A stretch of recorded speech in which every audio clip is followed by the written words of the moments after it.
सद्गुरु आध्यात्मिक मार्ग पर सहनशीलता और स्वीकृति के अंतर के बारे में बता रहे हैं। वे बताते हैं कि योग आसन भी शारीरिक स्तर पर सहनशीलता पैदा करने के लिए है। चाहे आप कर्म के मार्ग पर चल रहे हो या ज्ञान के, क्रिया के मार्ग पर चल रहे हो या भक्ति के, जो चीज आपको चलायमान रखती है वह मार्ग नहीं है, वह है आपकी तीव्रता। अगर तीव्रता नहीं है तो कोई भी अभ्यास या क्रिया कुछ नहीं कर सकती। जब आपके पास तीव्रता होती है तो आपके द्वारा किए जाने वाले अभ्यासों में इतनी ताकत आ जाती है कि वे आपको एक अलग ही दिशा में ले जाते हैं। हां, क्रिया आपकी तीव्रता को बढ़ाने में जबरदस्त मदद करती है। अभ्यास करने का मकसद भी यही है। आप किसी भी मार्ग पर चले, अभ्यास सिर्फ आपको शारीरिक और मनोवैज्ञानिक रूप से थोड़ा बेहतर बनाते हैं। वे इससे ज्यादा कुछ नहीं करते। अगर आपके पास तीव्रता नहीं है तो केवल अभ्यास से आपको कोई भी अनुभव नहीं होने वाला है। अगर आप आधे अधूरे मन से किसी को प्रेम करते हैं तो इसका मतलब है कि आपको प्रेम है ही नहीं। प्रेम या तो 100% होता है या फिर बिल्कुल नहीं। अगर आपको लगता है कि आप किसी को 99% प्रेम करते हैं तो इसका मतलब है कि आपने प्रेम को जाना ही नहीं। किसी भी प्रकार के कर्म के मामले में भी ऐसा ही है। अगर आप कोई काम अपना 100% देकर नहीं कर रहे हैं तो उसका कोई अर्थ नहीं है। इससे आपको कुछ भी बड़ा हासिल नहीं होगा। ज्यादा से ज्यादा इससे आप अपनी जीविका कमा सकते हैं, चाहे आपका काम हो, आध्यात्मिक क्रिया या अभ्यास हो या किसी से प्रेम। जब तक आप अपना 100% नहीं देंगे, आपका रूपांतरण नहीं हो सकता। अगर 100% से कम है तो यह एक तरह का लेन देन हो सकता है। हो सकता है कि आप किसी से कुछ हासिल भी कर ले, लेकिन अस्तित्व के स्तर पर कुछ भी नया नहीं घटित होगा। किसी गांव में एक सांप रहता था। वह बेहद विषैला और दुष्ट था और इसलिए आसपास के इलाके में वह कुख्यात हो गया, बदनाम हो गया था। गांव में एक रास्ता था जिस पर से वह लोगों को गुजरने नहीं देता था। कई लोगों को अपनी जान भी गंवानी पड़ी थी। लोग उस रास्ते पर निकलने से डरने लगे थे क्योंकि उन्हें डर था कि किसी भी समय वह सांप उन पर हमला कर सकता है। एक दिन एक सिद्ध पुरुष उस गांव में आए। हर किसी ने इस सिद्ध पुरुष को चेतावनी दी कि वह उस ओर न जाए, लेकिन वह फिर भी चले गए। हमेशा की तरह वह सांप इंतजार कर रहा था। सिद्ध पुरुष पर भी वह हमला करना चाहता था, लेकिन उनकी मौजूदगी ऐसी थी कि सांप पिघल गया और सिद्ध पुरुष ने उसे आध्यात्मिक पथ की ओर मोड़ दिया। उन्होंने सांप से कहा, दुष्ट बनकर तुम अपना जीवन नष्ट क्यों कर रहे हो? ऐसा करके तुम कुछ अच्छा हासिल करने नहीं जा रहे हो सकता है तुम पकड़े न जाओ, पर तुम यहां से वहां दौड़ते फिरते रहोगे। ऐसा करने का क्या फायदा? उस दिन से सांप का रूपांतरण हो गया। उसने ध्यान करना शुरू कर दिया। पहली बार उसने डसने के अलावा कोई दूसरा काम किया था। कुछ समय के बाद गांव के लड़कों को महसूस हुआ कि या तो सांप के दांत गिर गए हैं या वह अब डसना नहीं चाहता। धीरे धीरे उन लोगों में हिम्मत आ गई। वे उस सांप के पास जाकर उस पर पत्थर फेंकने लगे। जब सांप ने कोई प्रतिक्रिया नहीं दी तो उन्होंने उसे लाठियों से मारना शुरू कर दिया। ऐसा करने के बाद भी सांप उन्हें कुछ नहीं करता था। 1 साल के बाद वही सिद्ध पुरुष उधर से फिर गुजरे। अपने गुरु को वहां देखकर सांप उत्साहित हो गया और उनके चरणों में गिर गया। गुरु ने देखा कि सांप काफी बुरी स्थिति में है। उसने काफी समय से कुछ खाया नहीं था, क्योंकि उसे लगता था कि अगर वह बाहर आया तो लोग उसे बहुत ज्यादा परेशान करेंगे। इसलिए वह अपने बिल में ही रहा। उसका शरीर बुरी तरह से छलनी हो गया था। सिद्ध पुरुष ने पूछा, क्या हुआ तुम्हें? सांप ने कहा, बस मैंने कुछ खाया नहीं है, इसलिए कमजोर हो गया हूं। वह सहनशीलता के उस स्तर तक पहुंच गया था कि यह शिकायत भी नहीं कर रहा था कि लोग उसे सता रहे हैं। सिद्ध पुरुष ने सांप के शरीर में जगह जगह घाव के निशान देखे और कहा, खाना न खाने से ऐसा तो नहीं हो सकता, सच सच बताओ हुआ क्या? सांप ने कहा, गांव के लड़के मेरे साथ खेलना चाहते हैं, इसलिए वे आते हैं और मुझे छेड़ते हैं। सिद्ध पुरुष ने कहा, मैंने तुम्हें किसी को काटने के लिए मना किया था, फूंफ मारने के लिए मना नहीं किया था। तुम कम से कम फूंफ तो मार ही सकते थे। यह आध्यात्मिकता नहीं है। तुमने बात को ठीक से समझा नहीं। अगर तुम फूंफ करोगे नहीं तो वे भूल जाएंगे कि तुम सांप हो और हर तरीके से परेशान करेगी। कभी कभी हमें फूंफकारना पड़ता है, लेकिन एक गुण जो विकसित किया जाना चाहिए वह है स्वीकृति, यानी किसी चीज को स्वीकार कर लेना। स्वीकृति आपको हर चीज से मुक्त कर देगी, यही रास्ता है।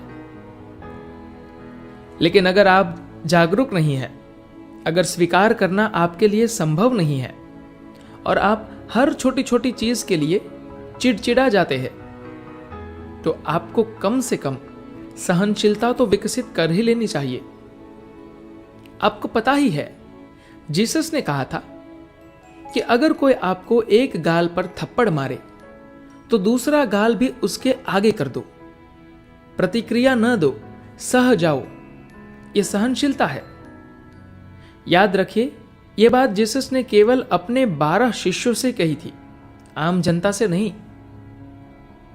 जनता को कई बार पलटकर मारना भी पड़ जाता है। जो लोग वाकई में आध्यात्मिक होना चाहते हैं, उनसे उन्होंने कहा कि अगर वे पलटकर मारेंगे तो वह उनकी आध्यात्मिकता का अंत होगा। गौतम ने तो इससे भी बढ़कर अपने शिष्यों को शिक्षा दी थी। बौद्ध भिक्षुओं का मुख्य काम जंगलों में इधर उधर घूमना होता था। उस दौर में उत्तर भारत में पिंडारियों का बड़ा आतंक था। डाका डालना ही उनका पेशा था। जो जितना ज्यादा डाका डालता, कबीले में उसकी उतनी ही ज्यादा शान होती। उनकी संस्कृति में सही और गलत की धारणा ही उल्टी थी। पैदल या बैलगाड़ी से यात्रा करने वालों के लिए ये पिंडारी एक बड़ा खतरा माने जाते थे। आमतौर पर वे हिंदू साधु सन्यासियों को छोड़ देते थे, लेकिन बौद्ध भिक्षुकों को वे नहीं बख्शते थे, क्योंकि वे उनके लिए नए थे। गौतम ने कहा, मान लो आपको जंगल में पकड़ लिया जाए।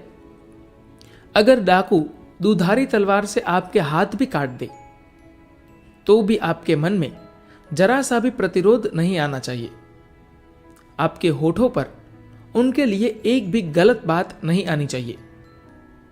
ऐसा कर पाए तभी तुम लोग मेरे सच्चे शिष्य कहलाओगे। इस तरह उन्होंने भी सहनशीलता की बात की। अगर आप वास्तव में यह देख पाते कि अपने कर्मों की वजह से ही आपको जीवन में कष्ट मिल रहे हैं, तो ऐसे शख्स को जो आपके हाथ काट रहा है, बुरा भला कहकर अपने कर्म और बढ़ाने का क्या मतलब है? आज आप जो भी है, जैसे भी है, अच्छे या बुरे, उसके लिए आप स्वयं और आपके कर्म जिम्मेदार है। ऐसे में अगर कोई चीज सुविधाजनक नहीं है तो उसके बारे में शिकायत करने का क्या लाभ? कुछ चीजों के लिए हो सकता है कि आप ये कहने के लिए तैयार हो कि ये आपके कर्म है, लेकिन बाकी चीजों का क्या? अगर स्वीकार करने की क्षमता है तो कुछ भी संभव है। यही सबसे अच्छा रास्ता है। लेकिन जब लोग इतने सजग नहीं होते कि हर पल को स्वीकार कर सके, तो विकल्प देने पड़ते हैं। स्वीकार कर लेने की क्षमता का एक बेहद कमजोर विकल्प है सहनशीलता। लेकिन स्वीकार करने की क्षमता नहीं है तो कम से कम आपके पास सहनशीलता तो होनी ही चाहिए। आसन शारीरिक सहनशीलता पैदा करने के लिए होते हैं। आप आसन में जितनी देर बैठ पाते हैं, कल से ही आप उस अवधि को बढ़ाने की कोशिश करें। खुद को अधिकतम सीमा तक खींचे और वहां कुछ समय तक रुके। शुरुआत में दर्द आपको परेशान करेगा, उसके बाद आप उस स्थिति में आसानी से रुक सकते हैं। आपने देखा होगा कि हमारे यहां जब किसी को कहीं दर्द होता है तो लोग ईश्वर का नाम पुकारते हैं। ऐसा मूल रूप से सहनशीलता विकसित करने के लिए होता है। उदाहरण के लिए, अगर आपके पैर में चोट लग जाए तो आप कहते हैं, हे शिव। इससे आपको सहनशीलता मिलती है। उफ या आउच बोलने से आपको सहनशीलता नहीं मिलती।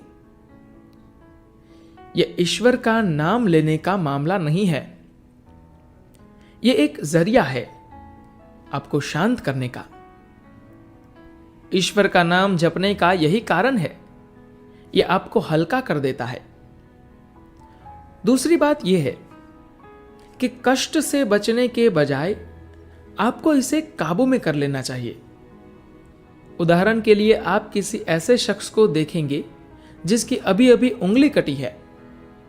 आप कल्पना भी नहीं कर सकते कि वह दर्द को कैसे सहेगा, लेकिन उसके लिए यह उतना भी कष्टकारी नहीं है। पहले पल में दर्द असहनीय लगता है, लेकिन जैसे ही स्वीकार करने की क्षमता विकसित हो जाती है, दर्द उतना असहनीय नहीं रहता। दर्द हो रहा है, बस दर्द इसी तरह होता है। अगर आपको दर्द से डर लगता है तो कोई ऐसा रास्ता नहीं है जिसके जरिए आप अपने डर से बाहर निकल पाए। जब दर्द आपके लिए कोई समस्या नहीं रह जाता है तो आपका ज्यादातर डर खत्म हो जाता है, क्योंकि आपके डर का कम से कम आधा हिस्सा शरीर से संबंधित होता है। आपको इस बात का डर लगा रहता है कि कहीं आपके शरीर को कुछ हो न जाए। इसका सीधा सा मतलब है कि इस सब का संबंध दर्द से है। एक बार अगर आप दर्द को काबू में कर लेते हैं तो शरीर को लेकर आपका जो डर है उसका स्तर काफी हद तक कम हो जाता है। लेकिन यह सब कमजोर विकल्प है। अगर आप स्वीकार कर लेने की स्थिति में है तो न तो दर्द को काबू में करने की जरूरत है, न सहनशीलता सीखने की जरूरत है, और न कुछ और। एक ही वार से सब चीजों पर महारत हासिल हो जाती है। जैसे ही आपकी स्वीकृति पूर्ण हो जाएगी, आप प्रकाशवान हो जाएंगे। आपके भीतर एक नई तरह की ऊर्जा का संचार हो जाएगा। हर चीज नई होगी और ऐसा ही होना चाहिए। धन्यवाद।